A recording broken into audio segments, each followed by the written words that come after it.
Muy buenas noches, ingeniero Ortiz. Mi nombre es Oscar Sánchez Mora, estudiante de Ingeniería de Software del primer semestre virtual. Eh, en esta ocasión hago este video como evidencia de la actividad 5, ejercicios prácticos en PCI, ¿sí? Donde vamos a desarrollar los ejercicios dejados en la actividad anterior con la aplicación de FD, ¿sí? Dos diagramas de flujo de uno donde se diagrama de flujo donde se nos crea una herramienta que determinará el tipo de triángulo de acuerdo al valor de sus lados y el otro un arreglo de 10 posiciones que permitía determinar la existencia y la posición de un elemento en el arreglo. Aquí vamos a hacer, aquí pues tenemos ya generados los dos diagramas, el del arreglo y el del triángulo de PCI. Aquí también tenemos, por ejemplo, el diagrama de los triángulos, el que permite determinar qué tipo de triángulo es de acuerdo al valor de sus lados. Teníamos que era un diagrama, podemos ver que es un diagrama algo bastante extenso, con eh, muchos instrumentos, muchas estructuras similares, sí, donde se muestra, por ejemplo, la estructura de salida en forma de cono, la de decisión como una especie de rombos, sí, y la parte de lectura, lo que sería lectura en PCI. Sí, que aquí es la introducción de datos. A ver si lo pego un poquito. Y un inicio, donde nos dejaba pues, hacer una pequeña descripción del programa. Vemos que se utilizaron acá en DFD varios tipos de estructura de decisión, ¿sí? Para determinar si los lados eran mayor a cero y posteriormente sí pasar a determinar qué tipo de triángulo era, con la misma, un juego de estructura de decisión. Sí. Vemos que aquí no se usa, por ejemplo, qué tipo de datos son los que se van a ingresar en el programa, ni nada de eso, mientras que como podemos verlo eh, acá en el diagrama de PCI, eh, este es un diagrama, me parece a mí que ya es más para la programación como tal. Sí, es un diagrama mucho más estructurado, un diagrama de flujo mucho más estructurado, donde sí nos dice qué tipo de datos son los que se van a ingresar, o sea, cómo se van a definir, si son datos como enteros, reales, sí, texto. Eh, Vemos que ya las condiciones son diferentes, un diagrama mucho más simplificado, sí, y las salidas las vemos en otra especie de figura, sí. Eh, Obviamente sí se nota una cierta simplicidad, pero es un diagrama, a mi parecer, más especializado a lo que es el lenguaje como tal, la programación como tal, mientras que el lenguaje el diagrama de DFD es más dado a la comprensión del algoritmo, lo que realmente se quiere crear. Para ese primer bosquejo del programa DFD me parece súper genial. De hecho, podemos verlo también acá en el diagrama del arreglo, nuevamente, sí, que se notan los arreglos de una manera diferente, como una especie de óvalos, sí. Nos dice que vamos a ingresar, cómo se va, cómo que se van a definir, qué variables se van a definir, sí, y cómo se van a definir. Podemos ver nuestro arreglo o nuestro vector eh, ya con una nueva estructura que sería cada dimensionar y nos deja poner la cantidad de cajas que va a tener nuestro arreglo, en este caso llamado posición, ¿sí? Nos lo muestra acá, ¿sí? Que va a ser eh, de datos tipo entero, ¿sí? Eh, vemos que lo que se va a proyectar o lo que se va a mostrar en pantalla nos lo muestra con una flechita hacia arriba, ¿sí? Los datos que va a ingresar el usuario nos los muestra con una flecha hacia la figura, ¿sí? Y mientras que acá en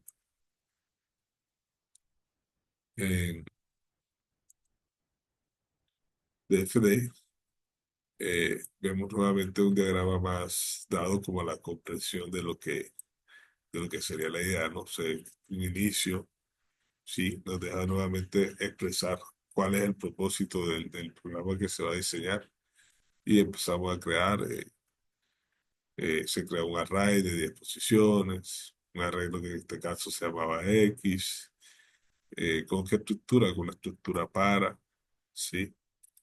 Nuevamente se dejaba llamar y nuestro elemento de salida, ¿sí? Diagrama más elaborado a la comprensión. Esta de aquí, nuevamente, más a lo que es, más cercana a lo que es la programación, un lenguaje, como se puede ver ya en PC, sí, es prácticamente eh, lo que tenemos en nuestro diagrama, sí, pero ya es un pseudocódigo expresado en palabras, se define, definimos, pues ponemos el nombre, sí, y aquí no nos podríamos ingresar una nota eh, para describir qué es lo que se pretende, sí, eh, programa que permita ubicar un elemento en un arreglo de 10 posiciones, sí, pero ya sería como una nota más cercana a lo que sería una herramienta de programación. Eh, ya ingresamos, creamos nuestro RAID, ¿sí? En este caso ya para nuestra salida, ¿sí? Lo que se va a mostrar en nuestra pantalla, utilizamos comandos como escribir para ingresar valores, leer, ¿sí? Y ya creamos estructuras más, pues, de una manera diferente, no digamos más compleja, pero sí de una manera diferente. Aquí creamos nuestro arreglo, ¿sí? Un arreglo para, ¿sí? Que es posición hasta 10 que va pasando de uno a uno, ¿sí? Eh, Básicamente eso. Podemos hacer también nuestras pruebas. En este caso, igual lo ejecutamos y vamos a hacer una prueba. Nos pide que ingresemos los datos. Voy a agrandar acá un poco. Ingresé el dato número uno. Vamos a poner un valor de 9, 8, 7, 6, 4, 3, 2, 1. Y nuestro último dato 10. Y nos muestra, ¿sí? Nuestra salida, los números ingresados son el número 9 que está en la posición uno, el número 8 en la posición 2, tal cual como los ingresamos. Y vemos la prueba de nuestro arreglo, ¿sí? Lo que nos permite también demostrar que el diagrama de flujo generado por PSEI también es funcional. Eh, Tenemos el otro ejercicio, que es el de los triángulos. Acá tenemos el código. Bueno, aquí sí dejé las notas, ahorita en el de los arreglos lo había quitado. Acá sí las dejamos. De pronto por lo que es un código me salió mucho más extenso. Por ejemplo, acá vemos que primero se define, ¿sí? Puse una nota o una salida, sí que dice que ingresen los valores para los lados A, B y C del triángulo. Y luego ya ahí sí empezamos a definir los tres lados de los triángulos como ABC, pero para mostrarlo al usuario utilicé letras mayúsculas. Sí, como se da cuenta acá, profesor, A, B y C está en mayúscula, pero ya en nuestra programación si están las variables en minúsculas. Entonces ingreso de A y utilizamos una figura que es repetir, ¿sí? Ya es una figura diferente a la que se maneja más cercana a los ciclos while, que lo que se maneja en DFD, no un ciclo while, ¿sí? Usamos eh, también la figura sí, entonces, también eh, es una parte de los ciclos while. Eh, entonces acá vemos cómo se genera este código. Yo genero, lo primero se crea la estructura, por ejemplo, se definen las variables A, B y C. Luego se determina si cada lado del triángulo es mayor a cero, ¿sí? Bajo esta estructura, esta estructura de repetir para que nos permitiera eh, volver a dar un valor a un lado si se ingresa un valor de cero o menor. Sí, por ejemplo, aquí vemos que vamos a ejecutar. Nos dice que ingrese los valores para A y C del triángulo, ingrese un valor válido para A. Si yo le doy a valor de cero, él vuelve y me repite el mensaje y me permite generar otra vez el valor, así hasta que le dé un valor diferente de cero. Por ejemplo, ya le doy un valor de 5 y ya me permite ingresar un valor para B. Si le doy un valor a B de 5 nuevamente, me permite ingresar un valor a C. Si le doy cero a C, vuelve y pasa lo mismo. No me deja pasar hasta que no le asigne un valor mayor a cero. Digamos, en este caso, 6. Una vez le damos ese valor, ya nos determina qué tipo de triángulo es. Pues el triángulo de lados A5, B5 y C6 es un triángulo isósceles. Sí, aquí ya hicimos otra pruebita, otra pequeña prueba. Eh, Vamos a hacerla pues, para un triángulo equilátero. Por ejemplo, vamos a darle a todos los lados valores de 3.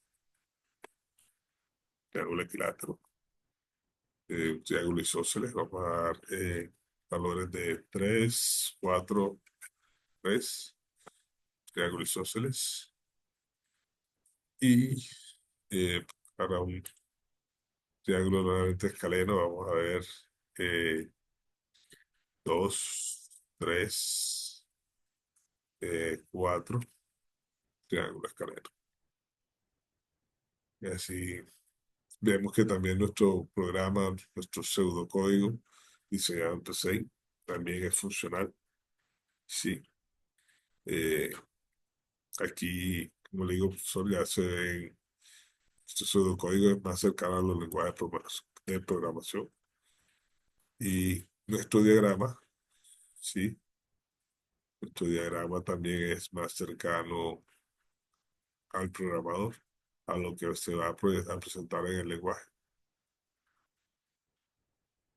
Sí, ingrese los valores en nuestra salida, es lo que se va a proyectar, qué se va a definir, sí, qué valores va a ingresar el usuario, que vemos A, B, C. Como hablamos ahorita, ya las variables en su programación estarán en letra minúscula, pero se proyectan o las mostramos como letras mayúsculas como para tener una especie de distinción o sensación no sé, que los triángulos, los catetos están en mayúsculas. Eh, Profesor, básicamente eso. Bueno, por último, pido disculpas por presentar este trabajo, esta actividad individual, solo, pero bueno, por cuestiones laborales he tenido que desplazarme mucho a sitios remotos, carentes de internet, a veces con muchos problemas de comunicación. Eh, entonces, espero para la próxima actividad, si ya ponerme de acuerdo, lograr comunicarme con el compañero y ponerme de acuerdo para realizar la actividad. Eh, no siendo más, eh, sigo a presentar la actividad y muchas gracias, profesor, que esté muy bien. A una próxima.